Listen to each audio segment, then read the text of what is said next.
तो आज के आपके करंट अफेयर्स 31 अगस्त 2021 के सबसे पहला करंट अफेयर है जलियांवाला बाग बारे। जलियांवाला बाग अभी रिसेंटली जो आपके पंजाब में सब इंस्पेक्टर का पेपर होके हटा है, उसमें जलियांवाला बाग पे क्वेश्चन भी बन गया था। वो क्वेश्चन क्यों बना था और उसका कारण क्या है वो भी मैं बताता हूँ। देखो, करंट अफेयर से क्वेश्चन कैसे बनते हैं, ऐसे रैंडमली कभी कोई पेपर में क्वेश्चन नहीं आते कि ये कैसे पूछ सकते हैं। कहीं ना कहीं करंट अफेयर से कोई ना कोई उसका लिंक जरूर होता है।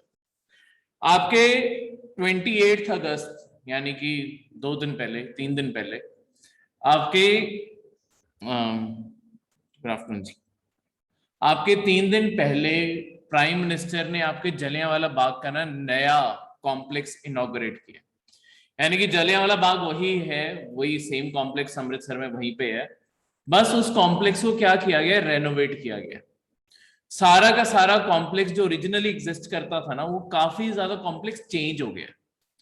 तो एक्चुअली उसके ऊपर कंट्रोवर्सी क्रिएट हुई है कि तुम हिस्ट्री को मतलब सुंदर तो बहुत बना दिया, उसमें कोई शक नहीं है, ठीक है, बहुत सारे फीचर्स ऐड कर दिए हैं, बहुत सारी पेंटिंग सब कुछ ऐड कर दिया, पर जो ओरिजिनली उसे संभाल के रखा गया था कि वहां पे दिखाया जा सके कि किस टाइप की आपके ब्रिटिशर्स ने एट्रोसिटी कमिट की थी, किस तरह से उन्होंने जुल्म किया था, कि एक छोटी सी नैरो एंट्री है, उसके बाद चारों ओर दीवारें इतनी बड़ी हैं, ठीक है, फिर वहां पे एक सेंटर में कुआं था, वेल था एक, उसके अंदर जो लोग कूदे तुम पहले उस कुएं के अंदर देख सकते थे।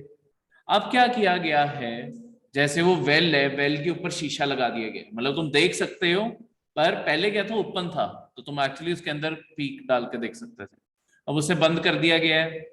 उसके बाद वो जो नैरो एंट्री होती थी, उस नैरो एंट्री को थोड़ा ब्रॉड कर दिया गया, और उसकी दीवारों पे जहां पे मतलब जहां पे आपकी पूरी की पूरी वो नैरो एंट्री एक गलियारा दिखाया हुआ है, गली जैसा दिखाया हुआ था, मतलब गली थी वो, एक बहुत ही नैरो एंट्री जहां से बनती थी, उस पूरी जगह को बदल दिया है।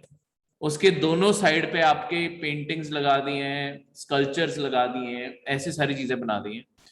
तो बहुत सारे हिस्टोरियंस इस टाइम आपकी सेंटर की सरकार को क्रिटिसाइज कर रहे हैं कि आपने इस हिस्ट्री के मॉन्यूमेंट को इतना ज्यादा क्यों चेंज किया। ऐसा नहीं है कि रेनोवेशंस कभी पहले नहीं हुई, पर जो ओरिजिनल कॉम्प्लेक्स है वो ज्यादा से ज्यादा वैसे ही रहता था ऑलमोस्ट, इस बार पूरा कॉम्प्लेक्स ही काफी ज्यादा चेंज हो गया। तो इससे आती है जलियांवाला बाग की हिस्ट्री क्या है, ठीक है। देखो, रेनोवेशन पे कोई क्वेश्चन नहीं आना था, क्योंकि रेनोवेशन पे कभी कोई क्वेश्चन बनता ही नहीं है, ठीक है, कोई लॉजिक ही नहीं है रेनोवेशन पे क्वेश्चन का। तो क्वेश्चन आना क्या था, क्वेश्चन आना था जलियांवाला बाग की हिस्ट्री पे, और वही जो अभी सब इंस्पेक्टर का पेपर हुआ उसमें भी आया, आने वाले जो पेपर भी हैं जैसे यूपीएससी का आने वाला है, हरियाणा हिमाचल ये सारे लाइन में है, उनमें जलियांवाला बाग की हिस्ट्री पे क्वेश्चन बन सकते हैं। हुआ क्या था, आपको मैं पूरा एक सीक्वेंस इवेंट का बताता हूँ, और उसमें मैं बताता हूँ पंजाब ने क्या कुछ क्वेश्चन अभी पूछ लिया था आपके सब इंस्पेक्टर के पेपर में। और ऑब्वियसली सब इंस्पेक्टर के पेपर में बहुत ही डायरेक्ट क्वेश्चन था कि ये क्या होता है, ये क्या है, ठीक है, यहाँ ये किसने किया, मतलब ऐसे क्वेश्चन आते हैं जो ये ग्रेड बी सी वाले पेपर होते हैं। आपको ग्रेड ए के पेपर दोगे, जैसे पीसीएस का जब एग्जीक्यूटिव का दोगे, या एचएएस एचसीएस जो भी आप यहाँ आईएएस का पेपर दोगे, उसमें यही चीजें स्टेटमेंट्स बन जाती है। ऑलमोस्ट क्वेश्चन वैसे ही, बस पूछने का तरीका अलग हो जाता है, ठीक है। तो आपके सीक्वेंस ऑफ इवेंट बताता हूं। देखो, आपके 1914 से लेके 1919 तक आपकी दुनिया में एक इवेंट हुआ था। क्या हुआ था? World war one. World war one को और किन नामों से बुलाया जाता था? बिल्कुल, एक्चुअली देखो, जब ये वर्ल्ड वॉर वन हुई है ना, तब किसी को पता नहीं था कि एक वर्ल्ड वॉर टू भी हो जाएगी, तो उसे वर्ल्ड वॉर वन उस टाइम कोई नहीं बोलता था। उसका सबसे पहले और जो एक्चुअल नाम है ना, द ग्रेट वॉर है। वर्ल्ड वॉर वन को द ग्रेट वॉर कहते थे, या the war to end all the wars, एक वो लड़ाई जो आज से आने वाली सारी लड़ाइयों को खत्म कर दी। एक्चुअली हुआ तो नहीं है, वर्ल्ड वॉर टू भी जैसे हो ही गई, पर जितने बड़े स्केल पे हो रही थी, उससे लोगों को ये ग्रेट वॉर लगती थी कि ग्रेट वॉर में लोग जा रहे हैं, वहां पे सोल्जर्स एक दूसरे को ये रेफर करते थे कि सोल्जर ग्रेट वॉर में जा रहा है या ये पार्टिसिपेट करना चाहता है ग्रेट वॉर, तो डायरेक्ट रेफरेंस होती थी इसी वॉर को। ठीक है, ये जो इवेंट हुआ देख, इसमें ब्रिटिश भी पार्टिसिपेट कर रहे थे। ठीक है, अब ब्रिटिश, बाकी भी फ्रांस, वो यूएसए, वो सब भी पार्टिसिपेट कर रहे थे, पर हमारे लिए सिग्निफिकेंस सिर्फ ब्रिटिश का है क्योंकि ब्रिटिश ने इंडिया को अपनी कॉलोनी बना के रखा हुआ था। अब वॉर टाइम पे, जैसे आज भी हमारा जो मॉडर्न कॉन्स्टिट्यूशन है, वॉर टाइम पे ना अगर आज भी जंग छिड़ती है इंडिया की कहीं पे, आपकी ना सेंटर की सरकार बहुत सारी आपकी जो फ्रीडम्स है ना वो छीन लेगी आपसे। जैसे कि आप सरकार को ओपनली फिर क्रिटिसाइज नहीं कर सकते, ये नहीं कर सकते, क्योंकि सरकारों के पास इन चीजों का टाइम नहीं बचता कि वो सिटीजन्स की भी सुन सके कि वो क्या कह रहे हैं, क्योंकि सारी एनर्जी तो वॉर पे लग रही है।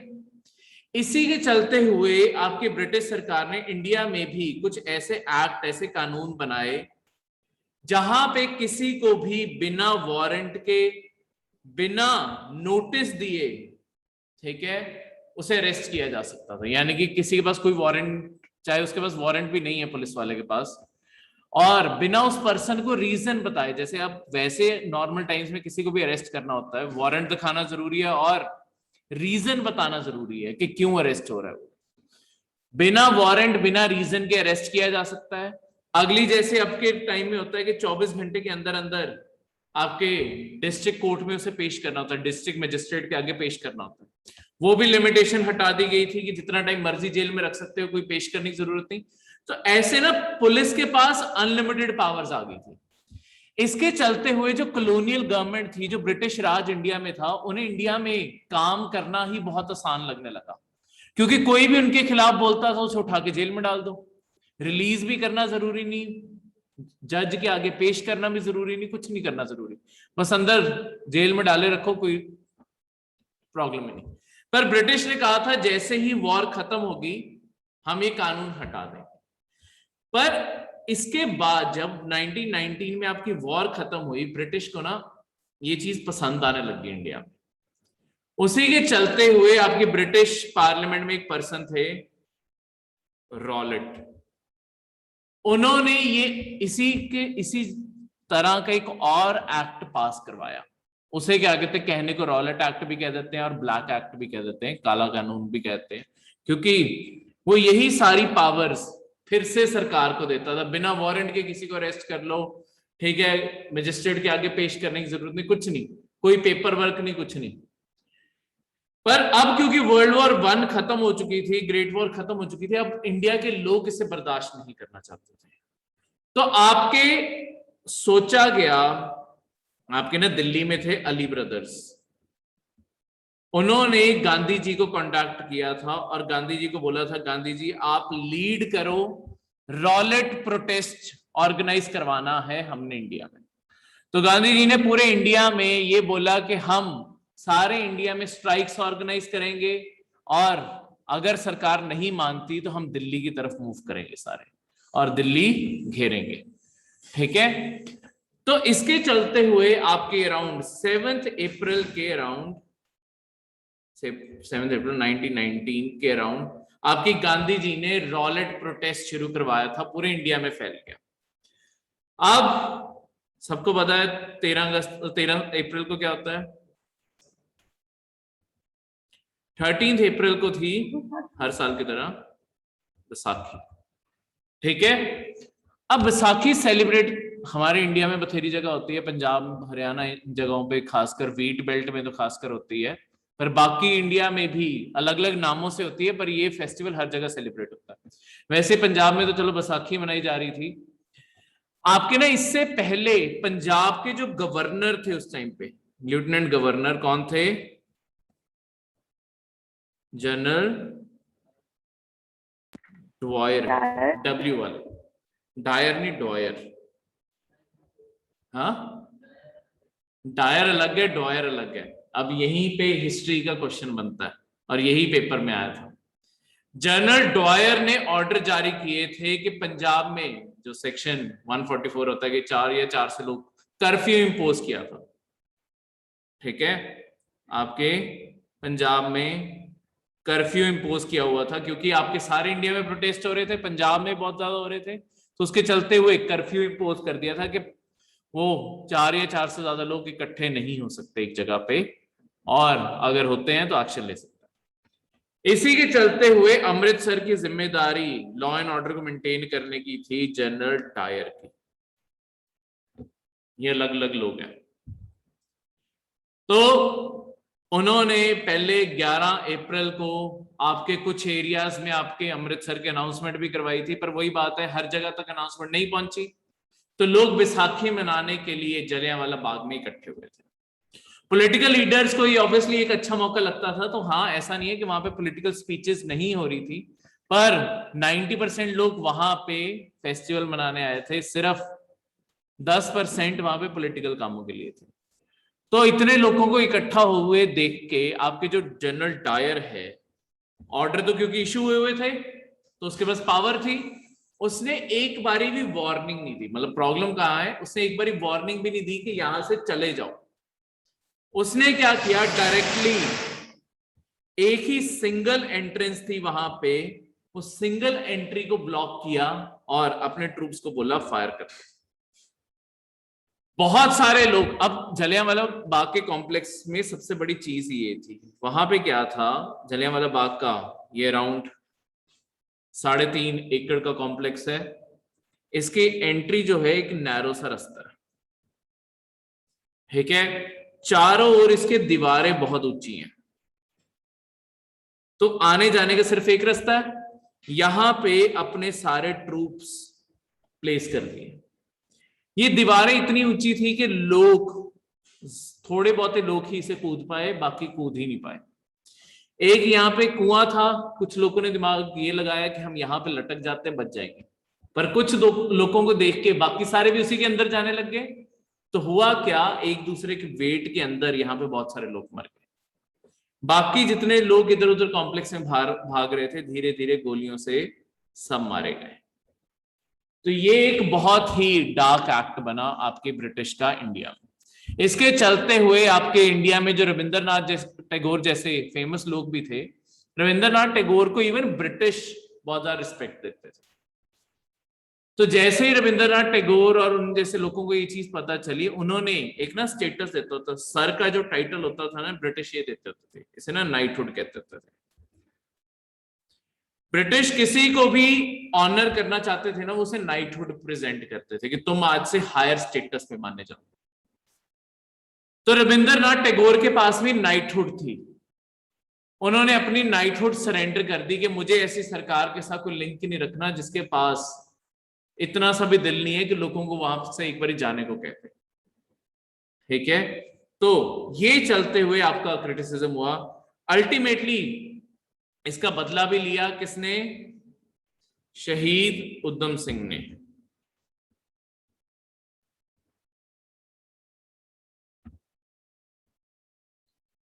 लंदन में किसे मारा था, ड्वॉयर को मार के, क्योंकि ऑर्डर इसके थे ना, जिसके ऑर्डर के अंडर हुआ था, तो इन्हें मार के। ठीक है, तो इस कारण इस साल पंजाब के सब इंस्पेक्टर के पेपर में यही क्वेश्चन पूछा गया था कि ये जो कर्फ्यू के ऑर्डर्स थे वो किसने जारी किए थे। तो क्या आंसर था, ड्वॉयर। ठीक है, देखो जो हिस्ट्री जो सब्जेक्ट, मतलब ये सब्जेक्ट में आपके जो नोट्स हैं वो सब में लिखा हुआ है, ये ड्वॉयर नाम भी डायर नाम भी किसने क्या किया। तो अगर आपने वो ध्यान से पढ़े हो तो ड्वॉयर सही आंसर आ जाएगा। ठीक है, तो यहाँ पे ये सारी की सारी स्टोरी लिखी हुई है, ड्वॉयर बारे भी और डायर बारे भी, ये सब कुछ यहाँ पे लिखा हुआ है। ठीक है, 2 लोग अरेस्ट हुए थे पंजाब में, पंजाब के 2 लीडर बहुत फेमस अरेस्ट हुए थे जिनके लिए स्पीचेस वहां पे दी जा रही थी। ठीक है, वो कौन कौन थे, डॉक्टर सत्यपाल और डॉक्टर सैफुद्दीन किचलू, ये दोनों ना अरेस्ट हुए थे। इनके चलते हुए लोग वहां पे नारे जरूर लगा रहे थे कि इनकी इंडिपेंडेंस, इन्हें मतलब आजाद किया जाए, पर वही बात है कि आपकी वार्निंग नहीं दी गई और जो शूट किया गया उसके कारण क्रिटिसिज्म। क्लियर है, ये ओरिजिनली जो कॉम्प्लेक्स था ये ब्रिटिश को बिलोंग करता था, फिर आपके कांग्रेस के मेंबर थे शस्त्री चरण मुखर्जी। उन्होंने जब आपका कांग्रेस सेशन हुआ, उसी साल अमृतसर में आपका कांग्रेस सेशन हुआ, उस कांग्रेस सेशन में शस्त्री चरण मुखर्जी ने ये प्रस्ताव दिया था, ये चीज बोली थी कि क्यों ना हम पैसे जोड़ के इस कॉम्प्लेक्स को ब्रिटिश से खरीद लें, ताकि आने वाले टाइम, अब ब्रिटिश क्या थे, जैसे ही ये इंसिडेंट हुआ ब्रिटिश को पता चल गया था इंडिया में बहुत बड़ी गड़बड़ हो गई है। उनका क्या रिएक्शन था साथ के साथ कि इस पूरे कॉम्प्लेक्स को रिपेयर करके यहाँ पे ना कॉटन की मार्केट बनाते, कपड़े की मार्केट बनाते, कॉटन क्लॉथ की मार्केट बनाते, ताकि कोई नामो निशान ही ना रहे। पर इन्होंने यही प्रपोजल शुरू किया कि हम किस तरीके से इसे कर सकते हैं, और इसी के चलते हुए आपके चाहे गांधी जी हों चाहे मदन मोहन मालवीय हों, हर कोई यहाँ पे सबने पूरे इंडिया में पैसे जुटवाए और सरकार से ये कॉम्प्लेक्स ही खरीद लिया। ठीक है, आज भी इसे मुखर्जी जो परिवार है, उसके आने वाले जो परिवार है, वही इसके केयर टेकर है और वही इसे चलाते हैं। ठीक है, एक पूरा ट्रस्ट बना हुआ है, उस ट्रस्ट को वहां पे लोकली मेंटेन करने वाले आपके मुखर्जी परिवार है। ठीक है, क्लियर है। बाकी जो ये पूरा ट्रस्ट बना था, एक सेंटर ने भी एक ट्रस्ट बना दिया था बाद में, इंडिपेंडेंस के बाद Jallianwala Bagh national memorial trust बनाया था, ये 1951 में बना। ये जो ट्रस्ट बना ये आपकी रेनोवेशन करवाता है बार बार। अब एक्चुअली देखो, मुखर्जी जो परिवार है उनके पास अपना पैसा थोड़ी है इतना कि वो बार बार मेंटेनेंस करवा सके, तो सेंटर की सरकार ने जिम्मेदारी उठा ली थी, एक ट्रस्ट बनाया था 1951 इंडिपेंडेंस के इमीडिएटली बाद कि इस कॉम्प्लेक्स की मेंटेनेंस करेंगे। इस ट्रस्ट के हेड होते हैं जो आपके इंडिया का कोई भी जो प्राइम मिनिस्टर होगा वो आपका चेयरपर्सन होगा। इसके अलावा जो परमानेंट मेंबर होंगे उसमें कांग्रेस प्रेसिडेंट अपने आप, जो पूरी कांग्रेस का प्रेसिडेंट होगा, क्योंकि कांग्रेस के शेयर है ना, कांग्रेस पार्टी ने खरीदा था ये ओरिजिनली कॉम्प्लेक्स, ब्रिटिश से तो कांग्रेस ने खरीदा ना, तब तो पार्टी एक थी कांग्रेस। ठीक है, मेन पार्टी तो एक ही थी। फिर पंजाब के चीफ मिनिस्टर, पंजाब के गवर्नर, उसके बाद यूनियन के कल्चर मिनिस्टर और लीडर ऑफ ऑपोजिशन जो लोकसभा के, ये सारे ट्रस्ट के मेंबर्स हैं। ऐसा क्वेश्चन भी आपको पूछा जा सकता है कि Jallianwala Bagh national memorial trust पहली बात तो बना कब, उसके बाद उसके मेंबर्स कौन कौन है, ये क्वेश्चन भी आगे जाके कभी बन सकता है, जिसे ध्यान से पढ़ लेना। ठीक है, क्लियर है, यहां तक कोई भी डाउट?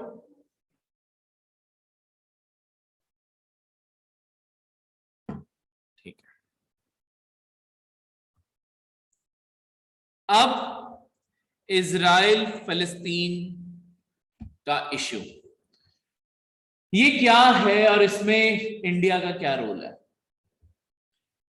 मतलब इंडिया का डायरेक्टली कोई रोल नहीं है, पॉलिटिकली हमारा क्या स्टैंड है उससे। देखो, आपका जो इजराइल का देश है ना, ओरिजिनली इजराइल का जो देश था वर्ल्ड वॉर 1 के एंड तक, इनफैक्ट इवन वर्ल्ड वॉर 2 के एंड तक आपके यहाँ पे कोई देश नहीं एग्जिस्ट करता था। यहाँ पे एक जो देश होता था ना ओरिजिनली, ये सारा जो इजराइल का देश की जमीन है, यहाँ पे ओरिजिनली जो देश था वो था पैलेस्टाइन। वर्ल्ड वॉर 1 के बाद आपके ना ब्रिटिश, ये ना ओरिजिनली ये जमीन सारी टर्की के कंट्रोल में थी ऊपर जो है। ठीक है, यहाँ पे ओटोमन एक एम्पायर होता था, वर्ल्ड वॉर 1 में उसने ब्रिटिश और यूएस इन सबके अगेंस्ट वॉर लड़ा था, वो हार गया था। उसकी यहाँ पे बहुत सारी जमीनें छीन ली गई, उसमें से एक ये वाली जमीन भी थी पैलेस्टाइन वाली, ये सारी जमीन। पर उसके बाद यहाँ पे जो देश वर्ल्ड वॉर 1 के बाद जो उस पूरे ओटोमन एम्पायर को तोड़ा गया, यहाँ पे जो देश ओरिजिनली बनाया गया था वो पैलेस्टाइन बनाया गया था। अब वर्ल्ड वॉर 2 में क्या हुआ, वर्ल्ड वॉर 2 में आपके हिटलर ने आपके जूस को बहुत ज्यादा मारा। एक रिलीजन है जुडाइज्म, ठीक है, उसके फॉलोअर्स को कहते हैं जूस। ठीक है, इनके जो रिलीजन का सिंबल है वो एक स्टार जैसा दिखता है, इनके रिलीजन का सिंबल है। हाँ, इजराइल के फ्लैग में भी है, क्योंकि वो तो कहते ही अपने आप को जू नेशन है ना। ये उनके मतलब हर रिलीजन का कोई ना कोई सिंबल है, ये जूस के रिलीजन का सिंबल है।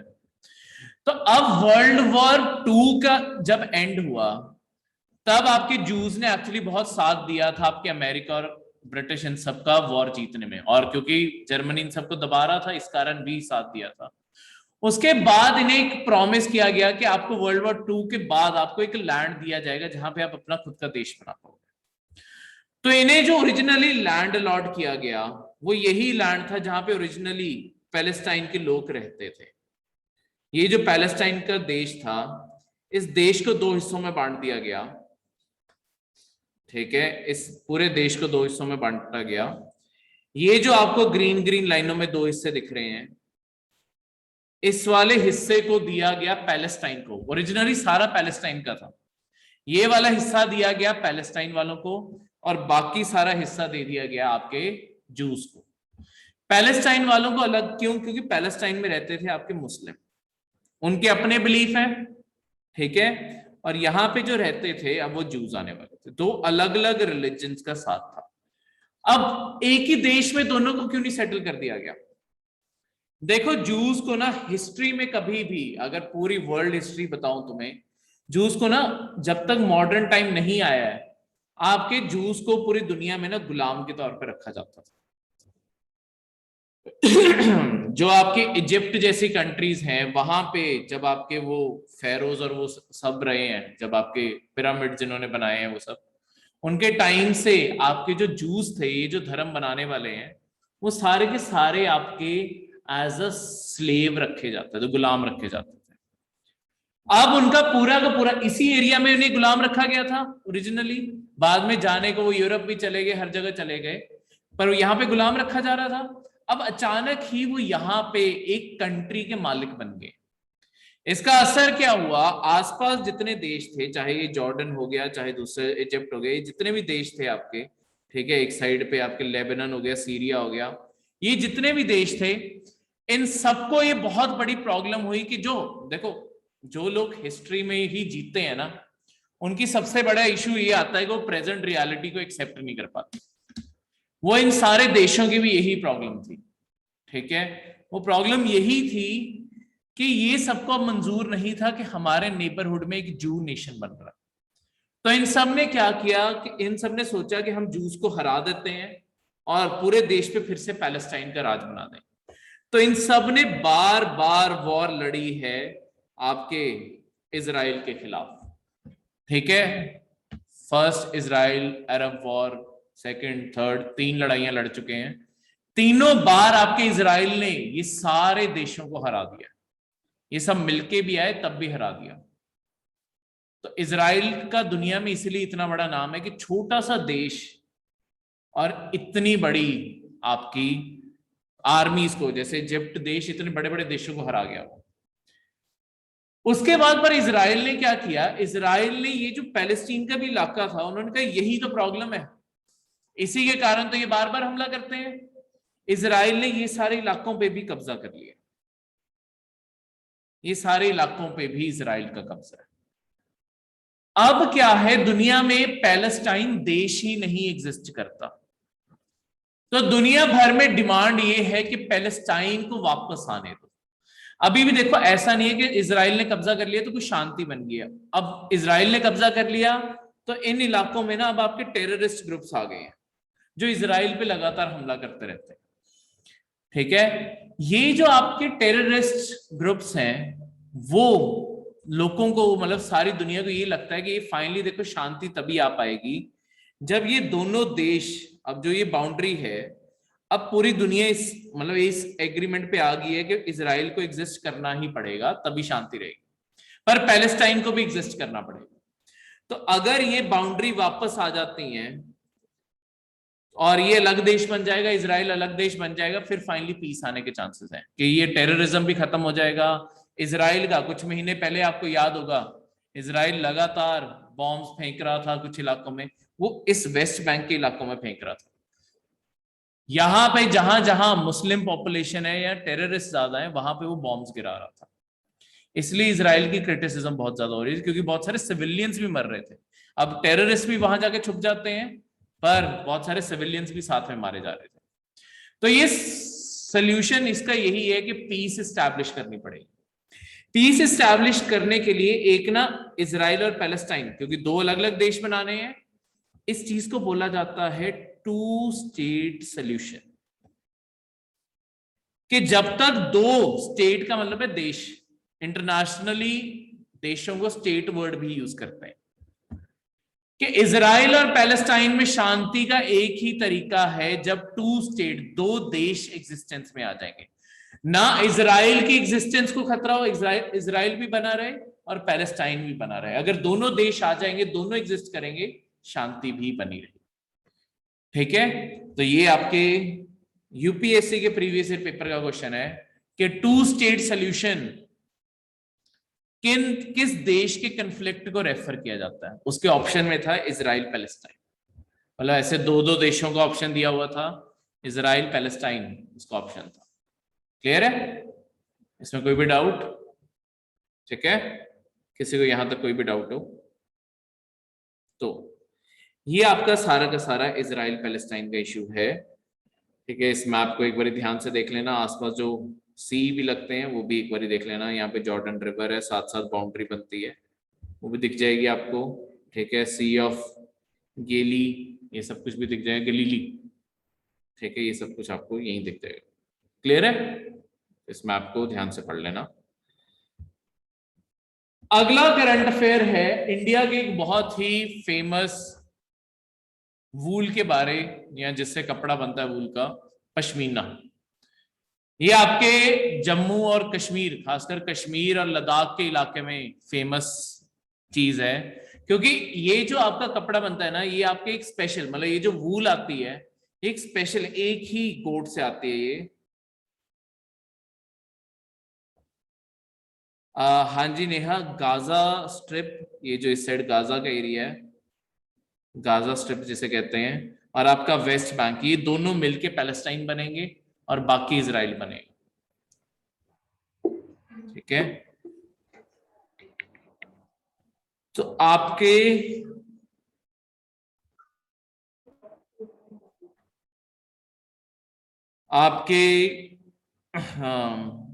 क्या बता रहा था, हाँ, पश्मीना।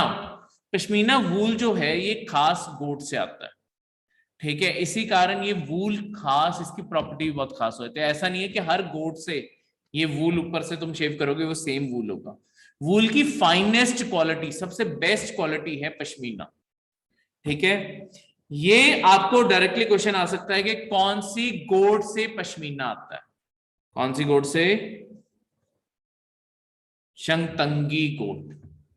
ये जो गोट है, सिर्फ इसी का, जो देखो गोट वूल कहां से आता है, ऊपर उनके आसपास एक तरह से फर जैसी चीज उगाती है ना, हर समर्स में उसे उतारा जाता है।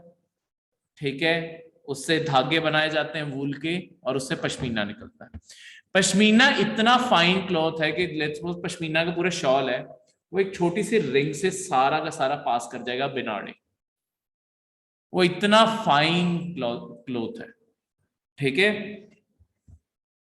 अब किसी ने अगर आपको बहुत ही ट्रिकी क्वेश्चन पूछना हुआ, वो आपको एक और भी, मतलब सेम तंगी गोट का ही थोड़ा सा, जो सबसे फाइनेस्ट वूल होता है उसे पश्मीना कहते हैं, उससे थोड़ा सा कम क्वालिटी का होता है उसे कश्मीरी कह देते हैं। ठीक है, कश्मीर सुना होगा तुमने। ठीक है, वो सेम गोट है, बस क्वालिटी थोड़ी कम है। ठीक है, क्योंकि ऑब्वियसली हर वूल तो नहीं बराबर उग सकता, थोड़ा बहुत तो ऊपर नीचे हो गई, तो उसे फिल्टर आउट कर देते हैं। पश्मीना सबसे महंगी चीज है, कश्मीरी वूल उससे कम है। ठीक है, अब ये है क्या, जो आपके कश्मीरी और पश्मीना वूल है उसमें पश्मीना ज्यादा फाइन है, इसके जो फाइबर्स हैं ये कितने, इनकी वो होती है, रेंज क्या होती है, इनकी डायमीटर कितना पतला होता है। तो एक सिंगल धागा जो पश्मीना का है वो 12 से 16 माइक्रोन का होता है, बहुत ही पतला, छोटा सा। ठीक है, ये सबसे फाइनेस्ट उसमें कंसिडर होता है। ठीक है, क्लियर है? तो ये हैं आपके पश्मीना वूल के जो दो क्वेश्चन बन सकते हैं। Excuse me sir. हाँ जी, पतले वूल की मतलब थ्रेड की स्ट्रेंथ कितनी रहती है? स्ट्रेंथ कितनी रहती है मतलब? मतलब ये कितना, मतलब इतना पतला है, कमजोर भी तो होता होगा धागा, एकदम से टूट जाता होगा। नहीं नहीं नहीं नहीं, ये मतलब इन स्पेसिफिक मुझे वो स्ट्रेंथ की फिगर तो नहीं पता, पर पश्मीना इसी चीज के लिए फेमस है क्योंकि देखो इतना पतला होके भी इसकी स्ट्रेंथ बहुत रहती है, ये आपस में ना, इसकी जो प्रॉपर्टी है ना, ये जुड़ा रहता है। तो अपने आप में पश्मीना इसलिए फाइनेस्ट बन पाता है, इसीलिए जो एक्चुअली मार्केट में कई बार कह के बेचते हैं कि ये पश्मीना से बना है, पश्मीना से बना है, पश्मीना से बनी हुई चीजें हद से ज्यादा महंगी होंगी। ठीक है, वो ये रेंज में नहीं आएंगी 10-15 हजार में, बहुत ही महंगी चीज है ये, क्योंकि हाँ जी। इतना फाइन कपड़ा बनाना भी बहुत मुश्किल है, इसे डील करना भी ना बहुत मुश्किल है, तो पीछे लेबर भी बहुत ज्यादा लगती है। ठीक है, क्लियर है।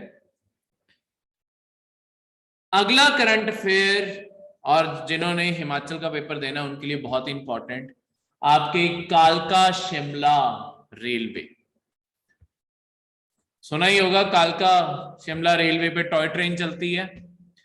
इस इसके रिगार्डिंग आपके दो करंट अफेयर एक साथ जुड़े हुए हैं, एक कल आया था, एक आज आया। सबसे पहली, मतलब दोनों एक दूसरे से भी जुड़े हुए हैं। सबसे पहली बात है कि सरकार ना बहुत सालों से कोशिश कर रही है, इसका ना रेवेन्यू बहुत कम है, इससे कमाई नहीं है इतनी, क्योंकि लोग इसे प्रेफर नहीं कर रहे। प्रेफर ना करने का कारण है क्योंकि ये चलती बहुत स्लो है। ठीक है, और जैसे जैसे जमाना बढ़ता जा रहा है, लोगों को लग रहा है कि मैं रोड से इतनी तेजी से पहुंच जाऊंगा।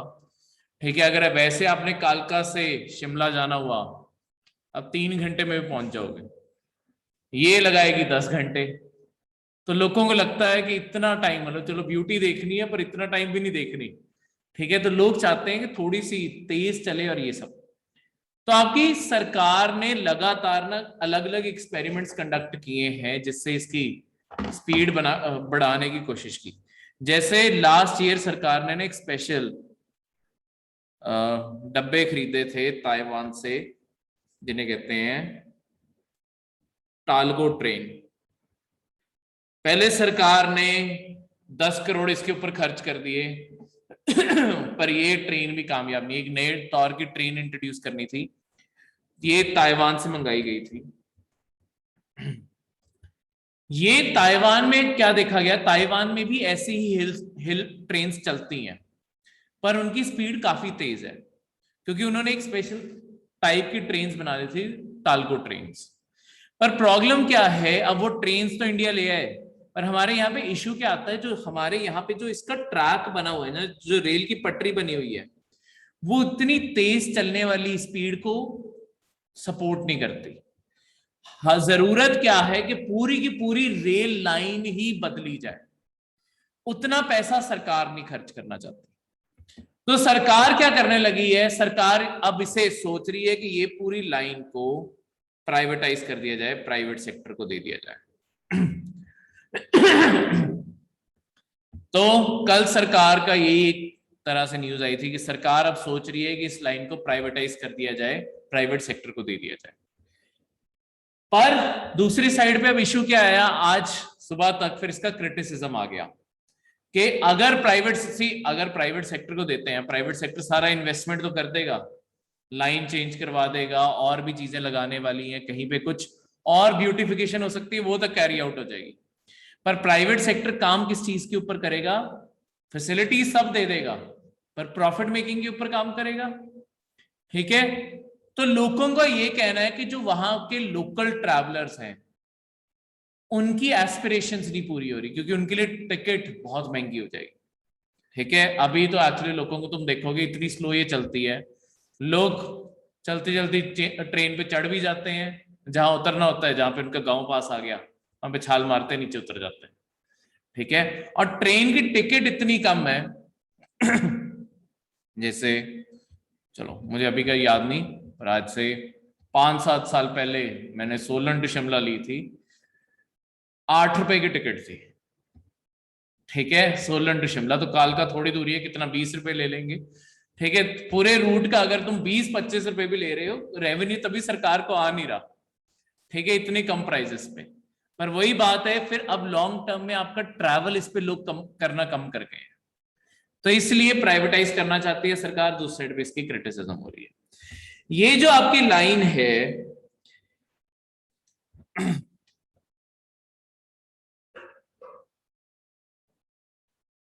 नहीं याद भी, ऐसे कोच नहीं अलग होते, वो तो एक्सीडेंट्स होते हैं, वो तो रेलवे में कभी हो सकते हैं। हाँ ये भी हुआ है कि पीछे से इस ट्रेन पे 2-3 बारी एक्सीडेंट्स भी हो चुके हैं, कभी रेल का डब्बा पलट गया, कभी अलग हो गया, ऐसे इंसिडेंसेस हो गए। तो यहाँ पे इस रेलवे लाइन की सेफ्टी पे भी इशू खड़ा हुआ, इसलिए भी एक्चुअली लोगों ने इसे ट्रैवल करना कम कर दिया, क्योंकि सेफ्टी के ऊपर भी इशू खड़ा हो गया। ठीक है। एक साथ ही बहुत सारे इंसिडेंसेस हो गए थे, 2 को बार तो रेल के डब्बे पलट गए। ठीक है, कभी कुछ प्रॉब्लम, कभी कुछ प्रॉब्लम, कभी रेल ट्रैक टूट गया, तो ये प्रॉब्लम आई खड़ी है। सरकार इतने पैसे लगाना चाहती है। ये जो ओरिजिनल ट्रेन थी ये 1909 में शुरू हुई थी बननी, 1898 में शुरू हुई, बन के तैयार हो गई थी 1903 में। ठीक है, ये तब से इंडिया में ऑपरेट कर रही है, और ये एक बहुत ही इंपॉर्टेंट कनेक्टिविटी थी इंडिया के 2 कैपिटल्स के बीच में। देखो इंडिया में क्या होता था जब ब्रिटिश यहाँ पे थे, आपकी ना एक रीत होती थी कैपिटल शिफ्ट की। आपकी ना कैपिटल बदली जाती थी समर और विंटर में। जब आपके विंटर्स आ गए, पहाड़ों में ज्यादा ठंड बढ़ जाएगी, तब आपकी कैपिटल होती थी दिल्ली। ठीक है, तो विंटर कैपिटल आपकी दिल्ली होती थी। पर समर्स में पता ही है प्लेन्स में कितनी गर्मी पड़ती है, तो ब्रिटिश से तो वैसी बर्दाश्त नहीं होती थी, तो वो क्या करते थे ये सारा सामान शिमला शिफ्ट, शिमला कैपिटल होती थी। ठीक है, तो शिमला और दिल्ली के बीच में कैपिटल जो शिफ्टिंग का प्रोसेस होता था, उसमें ये रेलवे लाइन बहुत ही इंपॉर्टेंट रोल प्ले करती थी, क्योंकि इतना सामान भी तो कैपिटल के साथ मूव करना पड़ता है। ठीक है, तो वो सारा का सारा बंद करवाया गया। अच्छा, अभी लेटेस्ट कौन सी स्टेट है जिन्होंने ये बंद किया? कहां पे होती थी इससे पहले इंडिया में कैपिटल शिफ्ट? कहां होती थी? जम्मू और कश्मीर के बीच में अभी तक कैपिटल शिफ्ट चलती रही है पिछले साल तक। हर साल क्या होता था, जब भी विंटर्स आती थी आपकी कैपिटल जम्मू बना दी जाती थी, जहां पे सर्दी कम पड़ती है, और समर्स में वापस श्रीनगर। पर अब इस साल से ये कैपिटल शिफ्ट बंद कर दिया गया है, अब श्रीनगर ही कैपिटल रहेगी पूरा साल। सॉरी। तो वैसे ये तब बनाई जाती थी। ठीक है, अच्छा वैसे ओरिजिनली जो आपके ये हिल स्टेशंस बने हैं, एक CAPF का भी क्वेश्चन पूछ लो, ठीक है, जो इस साल के आपके प्रोविडेंट फंड कमिश्नर के पेपर में आया था, ये हिल स्टेशन बने ही क्यों है? हिल स्टेशन ओरिजिनली ब्रिटिश ने बनाया ज्यादातर, चाहे मसूरी हो, चाहे डलहौजी हो, चाहे कसौली हो, शिमला हो, ये सारे किस पर्पस से बनाए गए थे? इनका मेन पर्पस क्या था इन हिल स्टेशन का?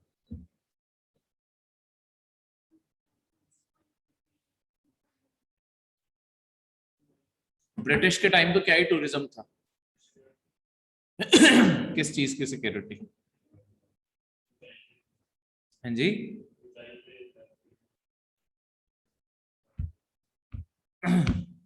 सो बेसिकली इन्हें आर्मी पर्पस के लिए बनाया गया था। ठीक है, तो तभी अगर आप ये सारे हिल स्टेशंस में देखोगे ना, इन सब में अभी भी कंटोनमेंट्स प्रेजेंट है। ये शहरों में आज भी बहुत पुरानी कंटोनमेंट्स हैं, इनके आसपास हमेशा कंटोनमेंट्स हैं। वो कंटोनमेंट्स इसीलिए आई हैं वहां पे क्योंकि ओरिजिनली आपके पहाड़ों में मिलिट्री स्टेशंस बनाए गए थे। यही मिलिट्री स्टेशंस बाद में डेवलप होते होते एडमिनिस्ट्रेशन भी आ गई, सब कुछ आ गया, वो आज प्रॉपर शहर बन गए। पर ओरिजिनली वहां पे सिर्फ मिलिट्री के लिए जगहें बनाई गई थी और मिलिट्री को वहां पे रखा गया था। ठीक है, तो इस कारण ये चीजें एग्जिस्टेंस में तो यही CPF में क्वेश्चन था कि ओरिजिनली हिल स्टेशंस किस पर्पस के लिए बनाए गए थे। उसमें ये सारे ऑप्शन थे, टूरिज्म भी ऑप्शन था, ठीक है, लक्कड़ के बिजनेस के लिए वो भी ऑप्शन था, ठीक है, ये मिलिट्री नीड्स भी ऑप्शन था, और एक और भी था। तो ऐसे 3 ऑप्शन में याद है, तो इसमें मिलिट्री सही ऑप्शन था। ठीक है, सॉरी पता नहीं क्या हो गया। हैं जी, रेलवे को